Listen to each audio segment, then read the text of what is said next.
Bapak, Ibu, dan saudara-saudara yang saya kasih dalam Tuhan Yesus, saya senang sekali bisa kembali mengunjungi Anda semuanya, tentunya dalam program Making Life Better yang bikin hidup lebih baik. Hari ini saya sangat berbahagia karena bisa menjumpai Anda dimanapun Anda berada. Saya berdoa agar kiranya program Making Life Better selalu bisa menjadi berkat bagi Anda semuanya.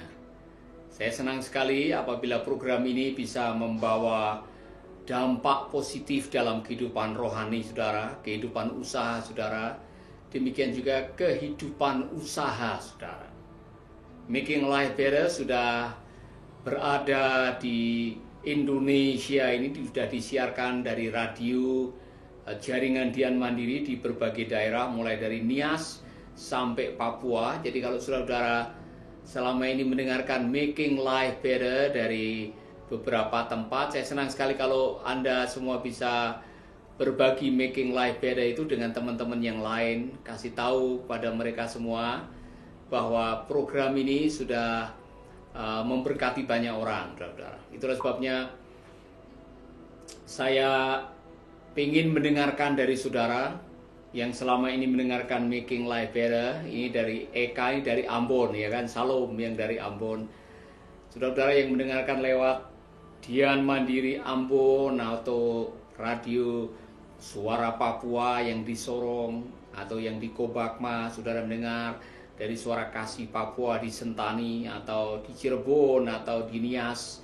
Saya senang sekali bisa mendengarkan masukan dari Anda semuanya bagaimana Making Life Better telah menjadi berkat bagi kita semua. Amin. Saudara-saudara yang selama ini diberkati dan saudara merasa bahwa Making Life Better itu bisa memberkati orang lain, tidak ada salahnya untuk saudara berbagi Making Life Better ke teman-teman Anda. Dan saya senang sekali kalau teman-teman Anda juga bisa diberkati, sehingga saudara bisa menjadi berkat bagi mereka. Alangkah lebih indahnya lagi, lebih banyak orang diberkati, berarti lebih banyak kita telah melakukan kebaikan. Saudara, dalam situasi yang sulit seperti ini, yang bisa menyelamatkan kita adalah kebaikan. Dan itulah yang akan menjadi renungan kita pada siang hari ini, saudara. Saya sedang mencoba alat yang baru untuk streaming. Saya ingin masukkan dari saudara, kalau saudara melihat streaming ini suaranya bagus, videonya bagus, tidak putus-putus, nanti kasih masukan supaya kita semua bisa saling memberkati satu dengan yang lain. Ini yang baru masuk dari Ambon, Eka, dan juga Esther. Apa kabar? Kalau video ini bagus dan suaranya cukup bagus, tidak putus-putus, nanti kasih kabar ke saya, kasih masukan supaya ini bisa menjadi berkat, karena semakin bagus kualitas video, semakin enak untuk dilihat, ya kan? Baik, saudara yang baru bergabung, saya mengucapkan selamat bergabung di Making Life Better yang bikin hidup lebih baik. Saya percaya Making Life Better akan menjadi berkat bagi kita sekalian. Dan saya mau menunjukkan sesuatu, saudara. Ini salah satu yang saudara bisa lakukan. Di screen saudara sudah melihat Making Life Better sudah punya aplikasi sendiri. Saudara bisa melihat di screen. Anda bisa mendownload aplikasi ini melalui Play Store atau Google Store atau App Store, tergantung HP saudara. Kalau HP saudara adalah iPhone, saudara bisa langsung download dari App Store. Kalau saudara dari HP selain iPhone, saudara bisa download langsung Google Play. Jadi saudara, kita bersyukur kepada Tuhan yang mendownload aplikasi Making Life Better sudah 10.000 orang. Jadi 10.000 itu cukup banyak. Ada yang dari Hong Kong, ada yang dari Taiwan, ada yang dari Jepang, ada yang dari Malaysia, Singapura, bahkan ada saudara kita yang di Saudi Arabia juga mendownload Making Life Better. Dan saya senang sekali, saudara, sudah ada masukan dari Bung Yusak Kuntardi dari Kaliwesi, dari Kendal, Jawa Tengah. Terima kasih untuk masukannya, katanya jelas sekali suaranya. Apakah gambarnya putus-putus atau tidak, saya juga ingin masukan dari saudara semuanya. Ibu Nur Melita bilang suaranya clear. Thank you. Supaya saudara untuk Making Life Better yang berikutnya benar-benar kita bisa memberkati saudara kita sehingga kualitasnya bagus, juga didengar, dilihat juga bagus. Katanya Ibu Lydia Lumintantang ya kan. Jauh dari Papua ya, dari Papua. Terima kasih Ibu, Tuhan memberkati. Dan saudara-saudara, saya senang sekali sebentar lagi saya mau berbagi kebenaran yang saya yakin kita semua pada waktu membaca Mazmur pasal 41 ini kita akan mendapatkan pewahyuan yang luar biasa. Mazmur pasal 41 memberikan dampak yang luar biasa bagi saya. Saudara, Mazmur 41 adalah sebuah mazmur yang banyak orang tidak menyangka bahwa ternyata dalam situasi yang tidak baik kita bisa diselamatkan oleh kebaikan. Saya ulangi lagi, dalam situasi yang tidak baik tetaplah berbuat baik, karena ternyata dalam situasi seperti itu kebaikanlah yang akan menolong kita, saudara. Kita akan ditolong oleh kebaikan. Mari kita akan membaca dari kitab Mazmur pasal 41. Saudara yang sudah menemukan Mazmur, baca 41, saudara akan menemukan ayat yang bunyinya luar biasa. Dan saya sangat diberkati. Mazmur pasal 41, saya akan bacakan buat saudara-saudara. Berbahagialah orang yang memperhatikan orang lemah. Tuhan akan meluputkan dia pada waktu celaka. Tuhan akan melindungi dia dan memelihara nyawanya, sehingga ia disebut berbahagia di bumi. Ini luar biasa. Engkau takkan membiarkan dia dipermainkan musuhnya. Tuhan membantu dia di ranjangnya waktu sakit. Di tempat tidurnya kau pulihkannya sama sekali dari sakitnya. Ini Mazmur ditulis oleh Raja Daud. Dan saudara mungkin sudah tahu bahwa Raja Daud pernah punya pengalaman buruk dalam hidupnya. Dia pernah menderita. Dia pernah dikejar-kejar oleh atasannya. Bertahun-tahun dia tinggal di goa. Dalam keadaan lapar, dia berpura-pura gila untuk mendapatkan makanan.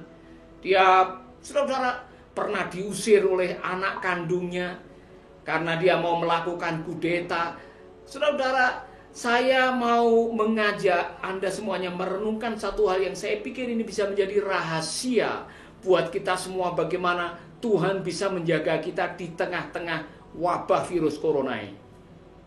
Dan itu tertulis di dalam Mazmur pasal yang ke-41 ayat yang kedua. Berbahagialah orang yang memperhatikan orang lemah. Tuhan akan meluputkan dia pada waktu celaka.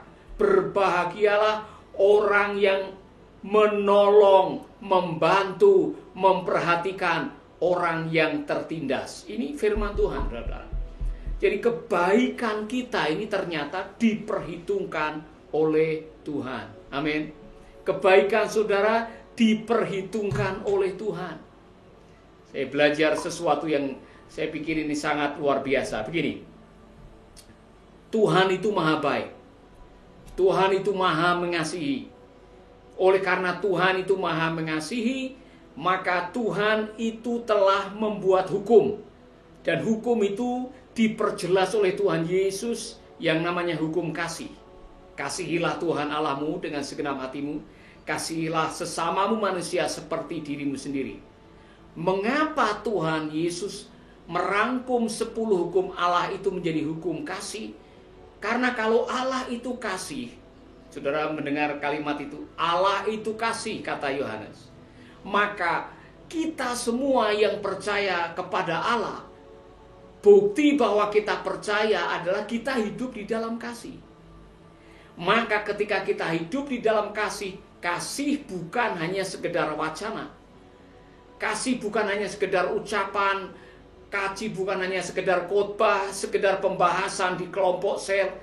Kasih harus menjadi jiwa setiap orang percaya. Setiap kita harus hidup dengan kasih. Kalau boleh saya mengatakan, kasih menjadi gaya hidup orang percaya. Amin.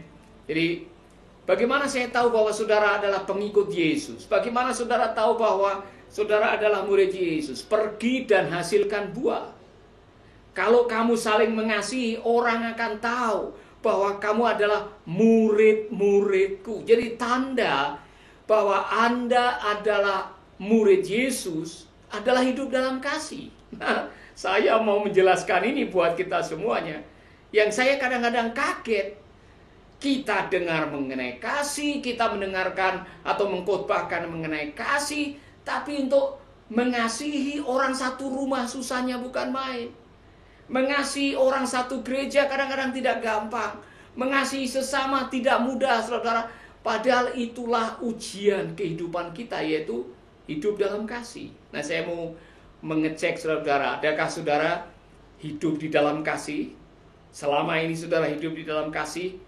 Bagi Anda yang mengasihi Allah dan mempraktekkan kasih dalam kehidupan, ada kabar baik buat saudara.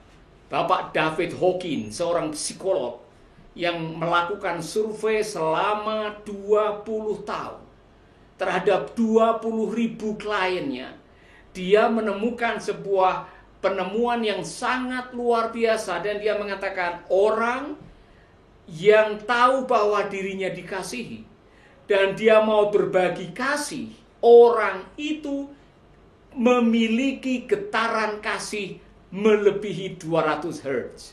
Jadi getaran kasih saudara itu bisa diukur. Konon menurut hasil penelitiannya Pak David Hawkins, orang yang getaran kasihnya lebih dari 200 Hz jarang sakit.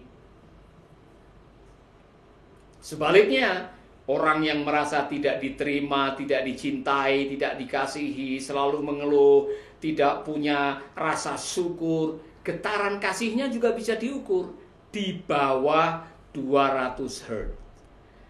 Konon orang-orang ini, saudara, katanya, saudara, orang-orang yang seperti ini memiliki kelemahan, yaitu biasanya gampang sakit, gampang mengeluh, dan kalau sudah gampang sakit, gampang marah, gampang mengeluh, akhirnya mengalami persoalan dalam kehidupannya. Itulah sebabnya, saudara, kita semua yang percaya kepada Tuhan, kita harus mempraktekkan ini. Nah, apa hubungannya dengan apa yang saya sampaikan tadi?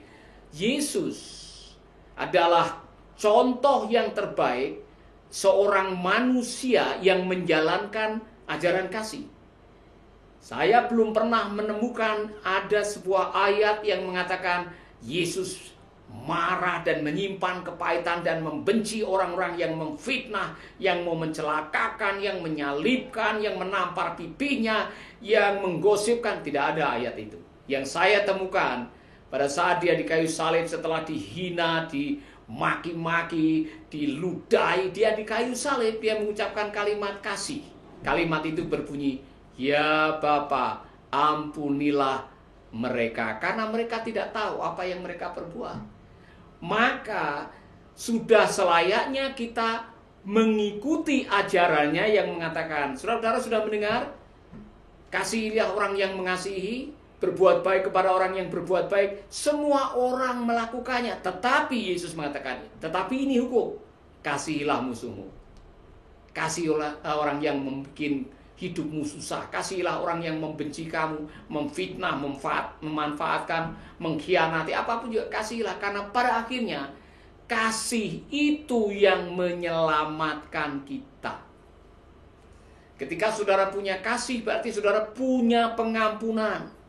Ketika saudara punya pengampunan, berarti saudara tidak pernah menyimpan kepahitan yang membuat saudara tidak bisa menikmati hidup karena saudara menyimpan kepahitan.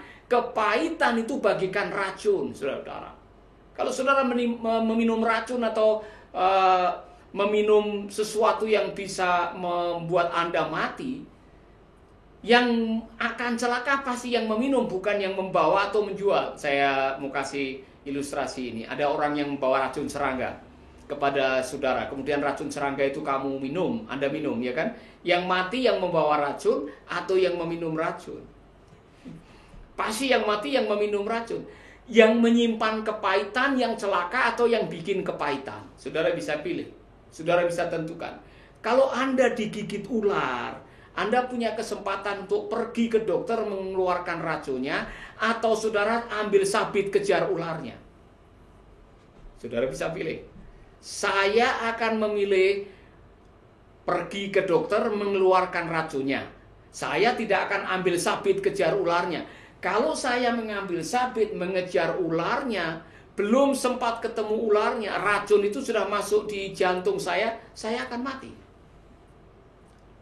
Orang yang bijak tidak akan menyimpan kepahitan, karena kitab Ayub mengatakan orang bebal mati karena sakit hati, orang bodoh mati karena iri hati. Amin. Nah, apa hubungannya kebenaran ini dengan Mazmur pasal 41? Berbahagialah orang yang memperhatikan orang yang lemah. Anda bisa memperhatikan orang yang lemah kalau Anda punya kasih. Ya kan? Kalau engkau hidup di dalam kasih, kalau engkau mempraktekkan kasih Allah, kalau engkau mempraktekkan apa yang menjadi nilai-nilai surga, yaitu hidup dalam belas kasihan, saudara akan diperhatikan oleh Tuhan. Dengar baik-baik, berbahagialah orang yang memperhatikan orang yang lemah. Di sekitar kita, saudara akan menemukan orang-orang yang hari ini tidak bisa makan karena suaminya baru kena PHK. Di satu gang saudara, mungkin saudara akan menemukan orang-orang yang setengah mati lagi berdoa karena 2 hari sudah tidak ada makanan di rumah. Atau lagi galau oleh karena tidak tahu masa depan, atau sedang cemas bagaimana dengan nasib anak-anak, dengan sekolah mereka, dengan keadaan hidup masa depan. Kalau terus seperti ini, bagaimana nanti saya? Atau saudaramu yang sedang menghadapi kesulitan karena merasa terpinggirkan, tertindas, dan diremehkan. Mereka adalah orang-orang yang lemah, powerless, the powerless. Saudara yang membantu the powerless, saudara akan diberi ganjaran oleh Tuhan. Mengapa Tuhan memberikan ganjaran kepada orang yang memperhatikan orang yang lemah? Karena hukumnya seperti ini. Setiap kali Tuhan mau menolong orang, Tuhan selalu pakai orang. Dengar baik-baik. Kalau tetanggamu yang satu gang itu lagi lapar dan lagi berdoa, Tuhan berikan saya makanan, perhatikan baik-baik. Pernahkah saudara melihat ada malaikat membawa nasi atau sembako atau indomie ke rumah mereka? Saya belum pernah melihat itu. Mohon maaf, di surga tidak ada dapur umum. Iya kan? Itulah sebabnya saudara, Tuhan selalu memakai orang untuk menolong orang. Jadi kalau saudara digerakkan oleh Tuhan satu hari untuk memberi sembako kepada tetanggamu yang sedang kelaparan, hari itu saudara sedang menjadi jawaban doa. Saudara menjadi mujizat bagi keluarga yang sudah 2 hari tidak makan. Pada saat yang sama, saudara sedang menjadi perpanjangan tangan Allah untuk menolong orang itu. Maka jangan heran ketika Allah mendengar doa dan memakai saudara untuk menjadi perpanjangan tangan Allah. Tangan Allah akan menolong Anda waktu Anda sendiri sedang memerlukan pertolongan. Amin, saudaraku. Ini janji Tuhan. Ini tertulis di Alkitab. Dan ada juga ayat yang lain yang mengatakan jangan pernah menahan kebaikan untuk orang yang berhak menerima. Nanti pada waktunya Tuhan akan membalas kebaikan kita. Rasul Paulus pernah mengatakan jangan jemu-jemu berbuat baik. Yesus pernah memberikan ilustrasi, apapun yang kamu lakukan buat yang terkecil ini, engkau telah melakukan buat aku. Ada yang protes, kapan kami melihat guru telanjang atau tidak ada makanan, ada dalam penjara? Yesus mengatakan, apa saja yang kau lakukan buat orang yang lemah, Anda sedang melakukan buat Tuhan. Artinya apa? The best way to serve God is serving others. Cara terbaik melayani Tuhan adalah melayani sesama. Makanya waktu Tuhan Yesus datang kepada Petrus, dia mengajukan pertanyaan, Simon anak Yunus, Apakah kamu mengasihi aku? Simon atau Petrus mengatakan, ya guru, aku mengasihi engkau. Gembalakanlah dombaku. Dia tanya lagi, Simon anak Yunus, apakah engkau mengasihi aku? Dia menjawab lagi, atau dia memberikan sebuah pernyataan yang mengatakan, feed my sheep. Kasih makan, gembalakan, perhatikan. Berbahagialah orang yang memperhatikan orang yang lemah. Karena saat kita memperhatikan orang yang lemah, kita sedang menjadi perpanjangan tangan Allah untuk menolong mereka. Amin. Saudara-saudara, saya punya pengalaman yang luar biasa. Apa yang saya baca, yang saya sampaikan kepada saudara ini benar. Saudara mungkin sudah tahu, saya pernah menderita penyakit kanker. Ya kan? Dan saya tidak menyangka bahwa saya harus kemoterapi 15 kali dan menjalani radiasi 35 kali. Mata kiri saya waktu itu sudah buta, wajah saya kram, saya hilang rasa. 4 dokter di Bali angkat tangan. Saya pergi ke Singapura dengan membawa uang 25 juta karena saya pikir saya hanya sakit di rongga sinusitis atau radang sinusitis. Tetapi ternyata setelah dibiopsi ditemukan bahwa yang ada di rongga sinusitis saya adalah tumor atau kanker. Nah, saudara, waktu saya mendengar kata kanker, saya takut mati juga. Belum lagi saya harus mencari dana untuk membayar 15 kali kemo, 35 kali radiasi. Sekali kemo itu 15 sampai 18 juta. Sekali radiasi sekitar 12 juta. Saya bertanya kepada Bapak Yani Teng, orang yang sakit persis seperti saya yang sudah mau selesai pengobatannya. Pak Yani Teng, habis berapa untuk biaya pengobatan? Dia bilang, Pak Paulus, siap-siap 450 juta. Nah, saudara-saudara, saya tidak punya uang sebanyak itu. Saya hanya membawa uang 25 juta. Jadi saya harus tanda tangan pada waktu itu di depan Ibu Carmen Wong, dokter di Glen Eagle Hospital. Lembaran pertama adalah tanda tangan efek samping. Saya tidak masalah, saya mau kehilangan rambut, berat badan turun, susah menelan makanan, tidak masalah, saya tanda tangan, tidak masalah. Tetapi kertas yang kedua saya tidak tanda tangan, yaitu membayar uang muka 30%. Jadi kalau itu 400, saya harus siap dengan 30, mohon maaf, kalau itu 400 saya harus siap 125 juta. Saya jujur, saya tidak punya uang sebanyak itu. Lalu, Anda mau lanjut untuk perawatan atau tidak? Saya bilang, lanjut perawatan. Kalau mau lanjut perawatan, Anda harus tanda tangan dan bayar down payment. Ibu dokter, saya tidak punya uang sebanyak itu. Ibu dokternya tanya, Anda ini pekerjaannya apa? Saya hamba Tuhan, saya pendeta. Tolong ceritakan pelayanan Anda. Oh, saya ceritakan, saudara. Saya punya panti asuhan, ada pelayanan radio, ada sekolah misi, dan masih ada yang program-program yang lain. Saudara, tiba-tiba Ibu Carmen Wong mengatakan, tunggu saya di kantor ya. Dia keluar dari kantornya kira-kira 10 menit. Sepanjang 10 menit saya bergandeng tangan dengan istri kami, datang kepada Tuhan, kami berdoa, Tuhan lakukan keajaiban, Tuhan lakukan mujizat, kami perlu keajaiban. Apa yang terjadi, saudara-saudara? Saya masih berdoa, istri saya masih menangis. Ibu Carmen Wong kembali ke kantornya dan dia langsung menyalami saya. Pastor, you are free of charge. Pak Pendeta, Anda gratis. Anda tidak perlu membayar. Luar biasa kan, saudara?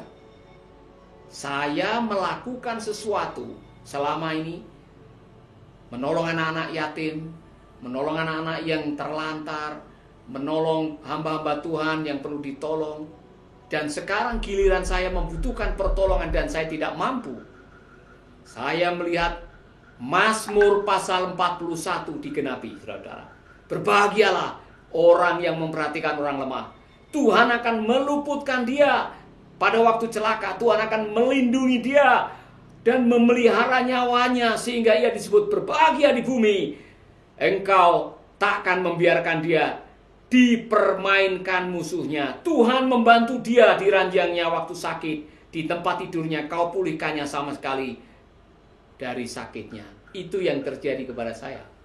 Saya sudah merasakan kebenaran Mazmur pasal 41.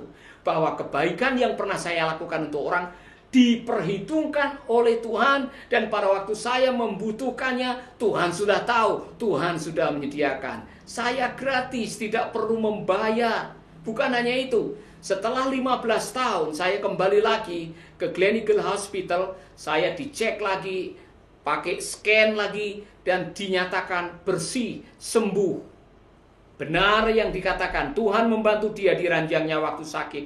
Di tempat tidurnya kau pulihkannya sama sekali dari sakitnya. Sama sekali dari sakitnya. Saya dijamah oleh Tuhan. Saya disembuhkan oleh Tuhan. Saya ditolong oleh Tuhan. Karena Tuhan memperhatikan kebaikan-kebaikan yang kita lakukan untuk orang yang lemah. Maka tolong saudara, dalam situasi sulit seperti ini, dalam situasi di mana kita juga mungkin sedang memerlukan kebaikan, jangan pernah lupa berbuat baik untuk seseorang atau orang-orang yang ada di sekitar kehidupan saudara yang sangat-sangat memerlukan. Tidak mesti harus memberikan uang. Tidak mesti harus memberikan sembako.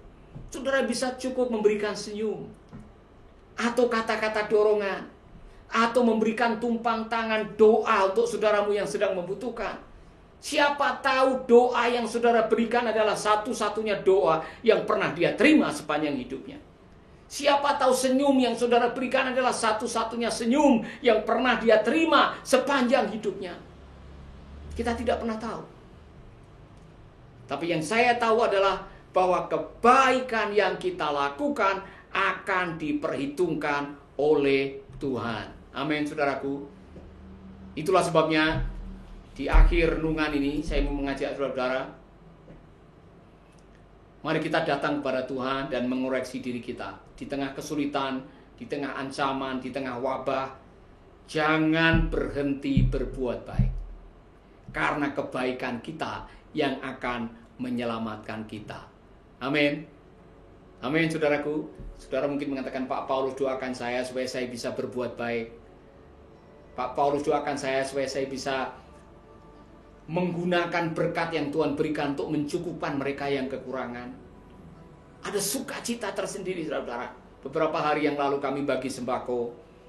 Dan ada ibu-ibu dan bapak-bapak yang kalau di Bali kerja bawa barang-barang orang yang belanja itu menjunjung, pakai keranjang, kemudian jasa junjungan itu yang di pasar-pasar. Sekarang mereka merasa sepi, katanya biasanya dapat 150. Sekarang kalau dapat 10.000, 15.000 itu sudah untung. Saudara, waktu kami memberikan sembako yang nilainya hanya 100.000, terima kasihnya tidak habis-habis. Suksma. Dia bahagia. Saya jauh lebih bahagia. Dan kebahagiaan itulah yang akan menolong kita.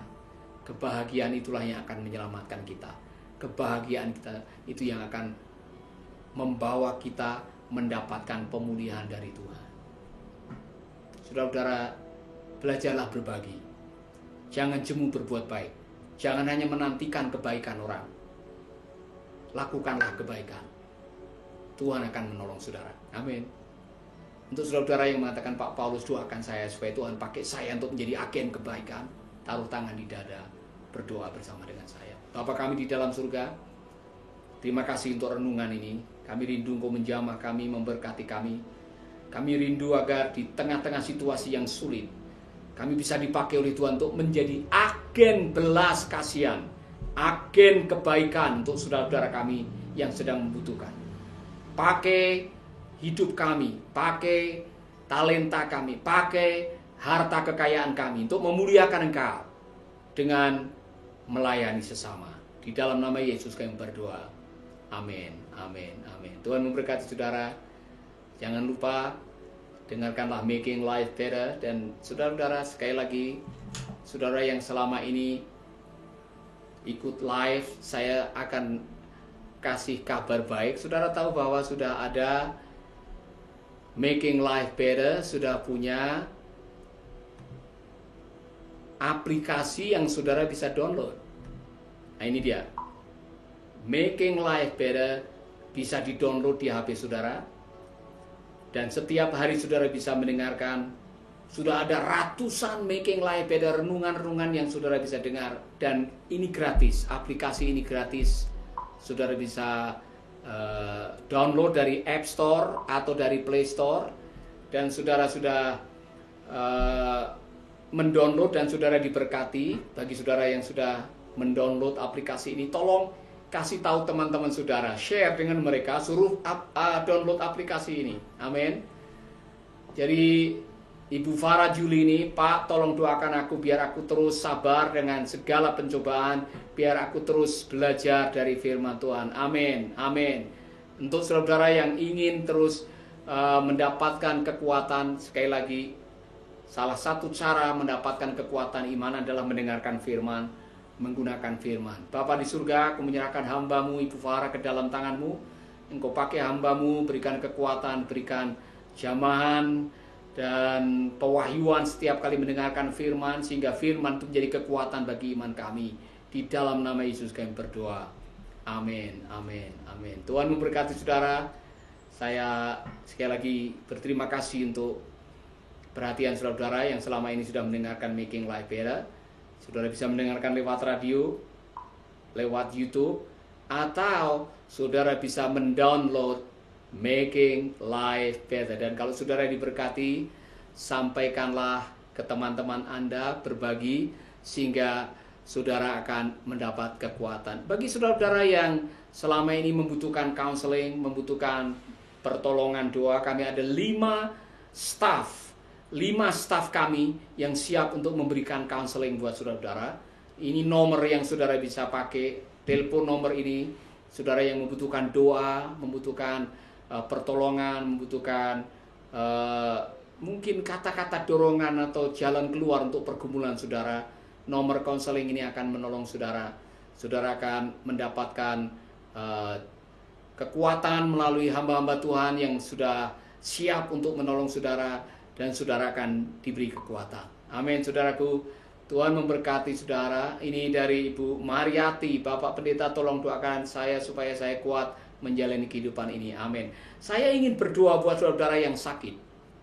Kalau ada di antara saudara yang sakit, mungkin saudara sakit kanker, saudara sakit jantung, paru-paru, apapun penyakit saudara, mungkin penyakit yang menurut dokter sudah angkat tangan, rasanya sudah sulit untuk disembuhkan. Saya masih percaya apa yang dikatakan oleh Yesaya pasal 53. Oleh bilur-bilurnya kita disembuhkan. Amin, saudara. Oleh bilur-bilur Yesus kita disembuhkan. Dan kalau saudara adalah orangnya, saudara rindu untuk disembuhkan, saudara, saya ingin berdoa. Dan saudara juga bisa menghubungi nomor ini. Saya ingin berdoa buat saudara supaya Tuhan memulihkan hidup saudara. Amin. Mari kita berdoa. Saudara yang sakit, tumpang tangan di tempat yang sakit. Dan mari kita memohon pertolongan dari Tuhan. Bapa kami di dalam surga, kami berdoa buat sahabat-sahabat kami yang sakit. Apapun penyakit mereka, bahkan penyakit menaun yang menurut dokter sudah tidak mungkin disembuhkan. Kami percaya oleh bilur-bilur-Mu kami bisa disembuhkan. Kami percaya oleh darah anak domba penyakit dikalahkan. Kami percaya oleh kuasa darah-Mu segala macam penyakit bisa disembuhkan di dalam nama Yesus. Aku berdoa. Amin, amin, amin. Saudara-saudara, Tuhan memberkati saudara-saudara. Tadi saudara-saudara yang sakit, biarlah Tuhan akan menjamah saudara. Tuhan akan menolong saudara. Kiranya Tuhan menolong Ibu Jane yang sakit di tangan dan kakinya yang sering berkeringat dingin. Kiranya Tuhan akan menjamah, Tuhan akan menolong. Dan saudara-saudara yang lain yang sedang sakit, jangan pernah lupa memohon kepada Tuhan, berharap kepada Tuhan, karena berharap kepada Tuhan tidak pernah mengecewakan. Tuhan memberkati. Sampai jumpa di live yang berikutnya. Nanti saya akan memberikan kabar jam berapa kita akan live secara rutin. Hari ini saya sedang menguji alat, sehingga streamingnya bagus, suaranya bagus, dan saya bersyukur karena saudara-saudara sudah bisa memberikan masukan yang baik. Tuhan memberkati. God bless you.